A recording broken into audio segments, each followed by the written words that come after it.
Hi friends, இந்த மாதிரி ஒரு சுருக்கு வச்ச கை வந்து நம்ம எப்படி மார்க் பண்ணி கட் பண்ணலான்னு பார்க்கலாம். லைனிங் துணி ஃபஸ்ட்டு எடுத்துக்கோங்க. எடுத்துகிட்டு 4ஆக மடித்து போட்டுக்கோங்க. மடிப்பு பக்கம் நம்ம சைடு வர மாதிரி போட்டுக்கோங்க.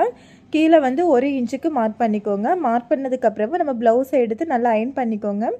இந்த மாதிரி விரித்து நம்ம அந்த 1 இன்ச்சு மார்க் பண்ணியிருக்கோம்ல, அதுக்கு மேலே இப்படி வச்சுட்டு ஃபஸ்ட்டு கையோட சுற்றளவை வந்து மார்க் பண்ணிக்கோங்க. மார்க் பண்ணிவிட்டு அடுத்து இந்த 1 இன்ச்சு மார்க் பண்ண அளவில் கையை இந்த மாதிரி வச்சுட்டு கையோட நீளத்தையும் தையலுக்காக 1/2 இன்ச்சையும் மார்க் பண்ணிக்கலாம்.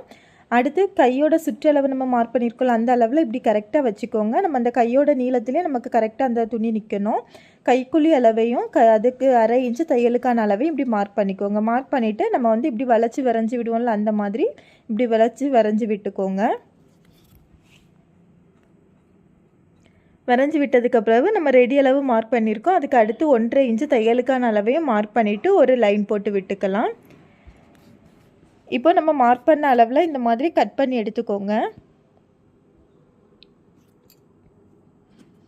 கட் பண்ணி எடுத்த பிறகு நம்ம சைடு உள்ள எக்ஸ்ட்ரா துணியையும் கட் பண்ணிக்கலாம். அதே போல் சென்டரில் வந்து ஒரு வீ கட் போட்டு எடுத்துக்கலாம்.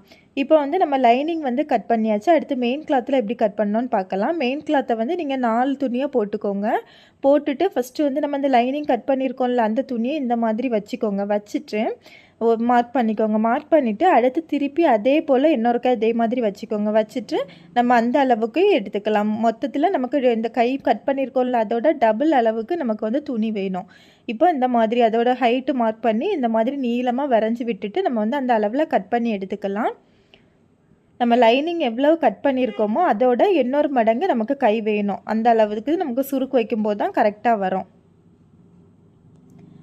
இப்போ இந்த மாதிரி நம்ம போட்டுக்கலாம். இப்போ பாருங்கள், நான் வச்சு காமிக்கிறேன் இருக்கா.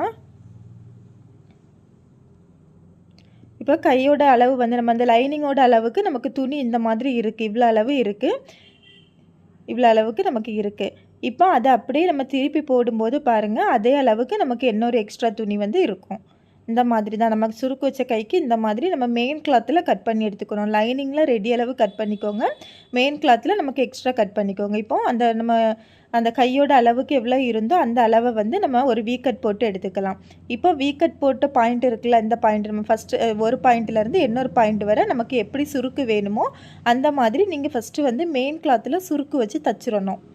இந்த மாதிரி மெயின் கிளாத்தில் நமக்கு எப்படி சுருக்கு வைக்கணுமோ, சின்னதாட்டோ இல்லைன்னா கொஞ்சம் பெருசாட்டோ எப்படி வேணுமோ நம்ம அந்த ஒரு வீ கட் பாயிண்ட்லேருந்து இன்னொரு வீ கட் பாயிண்ட் வரை நம்ம தச்சிடணும். தச்சு முடித்ததுக்கப்புறவு லைனிங்கை எடுத்து இந்த இதுக்கு மேலே இப்படி வச்சுட்டு நம்ம வந்து தையல் போட்டு எடுத்துக்கணும். எடுக்கும்போது நமக்கு கரெக்டாக அழகான பஃப் ஹேண்ட் வந்து கிடைக்கும்.